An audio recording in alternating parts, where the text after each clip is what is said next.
First of all, ano naman sabi mo sa panalo ninyo? Sobrang blessed po kasi hindi ko po ina-expect na magcha-champion kami kasi marami pong malalaki, marami pong magagaling galing Manila. So, sobrang blessed lang talaga. Hindi ko din ina-expect to. Pero ginalingan lang naman talaga namin. Tama ba taga Jensen ka? Oo po, taga-Jensen ako. Tubong Jensen ako. Pero sa FPU ka na ngayon. Opo, doon ako. Ilang years ka na sa FPU? Actually, mag-3 na. So, 2 pa lang. Okay. Nasa under 16 ka na. Under 19 na po, sa juniors. Dito sa January Opo, under sa January. Pero naglaro ka ng AAP. Opo, last year. Ano lang yung pakiramdam na champion ka sa, ano mo, bayan mo? Sobrang sarap. Parang, hindi lang sa pangalan ko, syempre din sa pamilya. Inaalay ko kasi lahat para sa mga kamag-anak ko nanonood.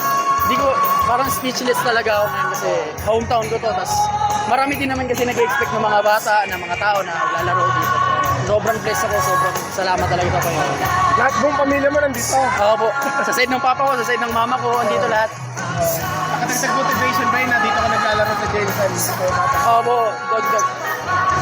Kwento mo naman yung, ano mo, yung Jensen days mo rito sa paglalaro ng basketball. Ano lang yung, ano, experience mo rito? Dati po kasi, like, bata pa ako, yung papa ko coach. So, kada may training siya, kada may laro, gusto sumama sa kanya.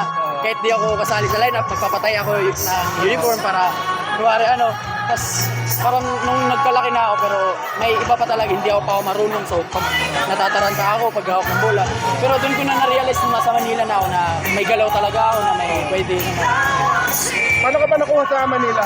Actually po, sumama po ako sa bata ko na coach. Tapos may kalaban silang Sarangani. Okay. So may PBA player doon, si Gabi Espinas. Tapos kinuha yung number ko, tapos sinend sa FPU, which is kay Coach Denok. So after 1 week, tawagan ako. Tapos